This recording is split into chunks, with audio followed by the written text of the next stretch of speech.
पाठी मोरे कारण का कोणी संघ येत नाही लक्षात कोणी संघ येत कारण का दोन मुलं असे होते आपल्या मुलासारखे होते बरं का एकाने विश्वाच्या मालकाला पाठीवर घेतलं आणि एकाने सूर्याचा रथ टाकला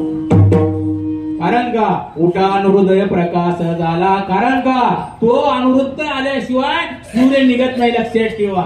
आपला प्रकाश मिळत नाही परंतु एकदा अधिवेशन होतं आणि अधिवेशन होतं पुणे इंद्रसभेमध्ये आणि गरुडाला पत्र आलं गरुडाने सांगितलं अधिवेशनात चाललं आहे अरे मला घेऊन चल तिथे 33 कोटी देव आहे त्यांचं मला दर्शन होईल नाही काय म्हणला नाही मी तू मात्र बघतो आई पाठीवर घेतलं महाराज निघाले तिथं बोर्ड लिहिला होता काय लिहिला होता इथं आतमध्ये स्त्रीला प्रवेश नाही त्या गरुडाच्या आईला वाचता येत होतं काय नव्हतं मला काय माहित नाही पण तो बोर्ड लिहिला होता आई तुला आत येता येणार नाही काय रे बाळा विश्वाचा मार्गाचं वाहन आहेस तू मला कळत नाही अगं आई तूच नाही एकटी ते पण लक्ष्मी त्या म्हणले विश्वाची आई लक्ष्मीच्या कारण काय सांगितलं ती झाडाखाली बसली म्हणजे तुला येता येणार ठीक आहे म्हणजे बाळा आणि झाडाखाली बसली आणि गरुड गेली आतमध्ये सगळ्याला अधिवेशन होतं महाराज नाही का अधिवेशनात अरे बाबा डोळे लोकांचं पावसाळी उन्हाळी त्यांचं अधिवेशन होते आणि त्या काळामध्ये नंतर ये मला ये कशात आला हेलिकॉप्टर मध्ये कशात आला कशात आला येमाचं वाहन काय रेडा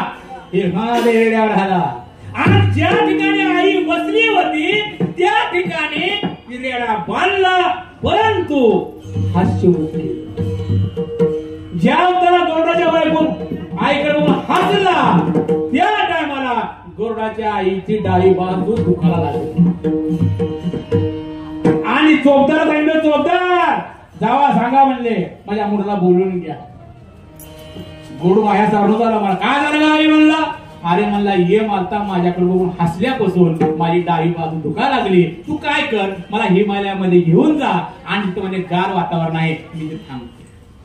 ठीक आहे आईला घेतलं पाठीवर महाराज निघाला महाराज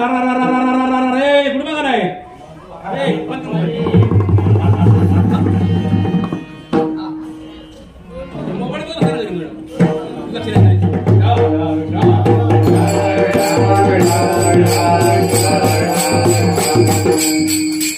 आईला घेतलं पाठीवर महाराज निघाला महाराज 11 मिनिटांमध्ये महाराज हिमालय त्याचं काय पेट्रोल संपणार कुठं मोर्चा निघाला कुठं खड्डे येते का कसं 11 मिनिटं तुझ्याला बसला सभा भरकत झाली येम पुढे आणि गरुड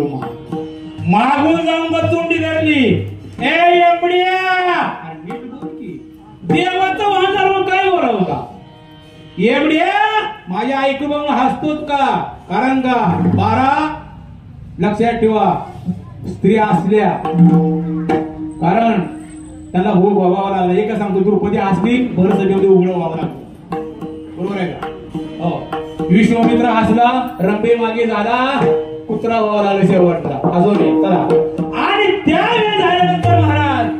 काय एवढे माझ्या ऐकून हसतोस का नाही रे म्हणले तुझ्या आईचा मृत्यू कुठं आहे म्हणले हिमालयाच्या पायथ्यापाशी होतो मला हसू आलं हा माझी आई गेली तिथं हिमालयाचा एक कटडा निघला तुझ्या आईच्या डोक्यात पडलेला आई मृत्यू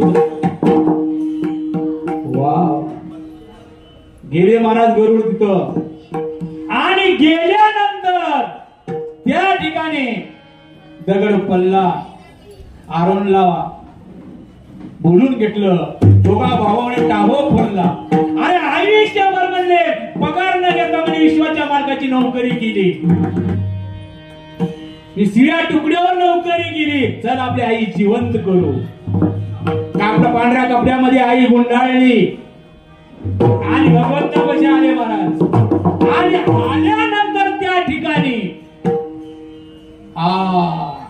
आले महाराज देवा काय झाले गरुडा म्हणजे आमची आई येईल त्याची अंत्यविधी कधी आहे देवा अंत्यविधी करायची असती तर तुमच्याकडे आम्ही आलो असतो आणि काय पाहिजे देवा आमची आई जीवन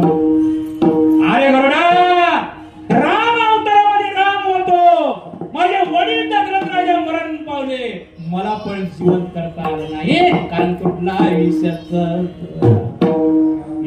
गाव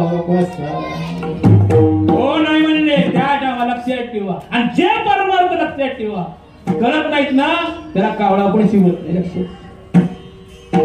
तलाठी मिलं मरू द्या मिलं उदाहरण सांगायचं आम्हाला तलाठी मिलं आणि त्याच्या तिसऱ्या आपल्या 10व्याला